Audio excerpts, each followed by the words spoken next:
Coba deh, kalau kita dengar kata bencana alam, apa sih yang langsung kepikiran? Mungkin gempa bumi yang dahsyat, atau badai topan yang ngamuk gitu ya. Pokoknya gambaran kekuatan alam yang murni, nggak terkendali, dan kayaknya nggak bisa kita hindari. Tapi, gimana kalau saya bilang, kalau pemahaman itu sebetulnya sebagian besar adalah mitos? Oke, nah ini dia nih intinya. Ada ide yang jujur aja cukup radikal. Idenya adalah tanpa ada manusia dan sistem sosialnya yang kena dampak, sebuah kejadian alam ya cuma bagian dari siklus bumi yang normal. Coba bayangin, hujan lebat di tengah hutan belantara yang gak ada manusianya, ya itu cuma hujan kan? Normal aja. Baru jadi bencana kalau airnya kena kita, kena manusia. Nah, ini pertanyaan kuncinya.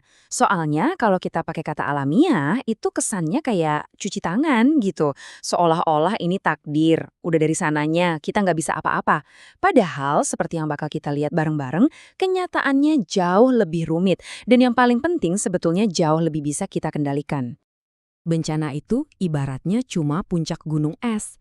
Dia itu babak final dari sebuah proses yang panjang banget, yang seringkali kita nggak sadar udah membangun risiko lapis demi lapis, dan seringkali terjadi di tempat yang jauh dan bertahun-tahun sebelum bencananya sendiri kejadian. Jadi, poin krusialnya begini, bencana itu cuma bisa kejadian kalau ada dua hal ketemu. Satu, ancaman dari alam, kayak gempa atau hujan badai. Dua, masyarakat yang rentan. Ancaman itu cuma pemicunya, tapi kerentanan inilah yang sebetulnya menarik pelatuknya. Terus, gimana sih kerentanan ini bisa kebentuk? Coba deh bayangin kita lagi bangun rumah yang ringkih. Prosesnya ada 3 tahap. Pertama, fondasinya salah. Terus bahan bangunannya jelek. Terakhir, rumahnya dibangun di lokasi yang bahaya pula. Nah, ada model yang namanya pressure and release yang bisa bantu kita banget buat ngeliat 3 tahap ini. Dan ini nih gambaran jelas prosesnya. Semua itu mulainya dari akar penyebab. Ini soal keputusan-keputusan gede di level politik dan ekonomi. Terus, ini nimbulin yang namanya tekanan dinamis. Misalnya kota jadi padat banget tanpa aturan yang jelas. Ujung-ujungnya, semua tekanan ini muncul di lapangan sebagai kondisi tidak aman. Orang-orang jadi terpaksa tinggal di rumah-rumah seadanya, di pinggir sungai misalnya.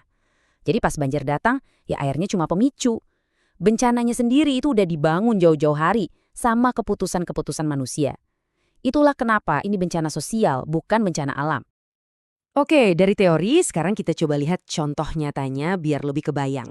Kita bakal ngelihat ke Pulau Jawa di Indonesia, sebuah wilayah yang padat banget penduduknya dan syarat risiko juga. Coba deh perhatiin angka ini. Lebih dari separuh bencana di seluruh Indonesia kejadiannya cuma di satu pulau ini. Wow, ini jelas bukan kebetulan kan? Ini nunjukin ada penumpukan risiko yang luar biasa tinggi. Pertanyaannya jadi, kenapa? Apa sih yang bikin wilayah ini jadi serentan itu? Kelihatan kan polanya di sini? Ini semua bukan kecelakaan. Ini semua adalah hasil dari keputusan-keputusan spesifik buat industri lah, buat pariwisata lah, yang kelihatannya untung sesaat, tapi secara sadar dan aktif justru menciptakan kondisi tidak aman yang kita bahas tadi. Oke, sekarang mari kita geser fokusnya sedikit. Apa sih yang terjadi di tengah-tengah masyarakat pas bencana itu terjadi? Ternyata dampaknya itu bukan cuma fisik loh, tapi benar-benar ngubah cara komunitas berfungsi, paling nggak untuk sementara waktu. Di tengah kekacauan, sering banget terjadi sesuatu yang luar biasa.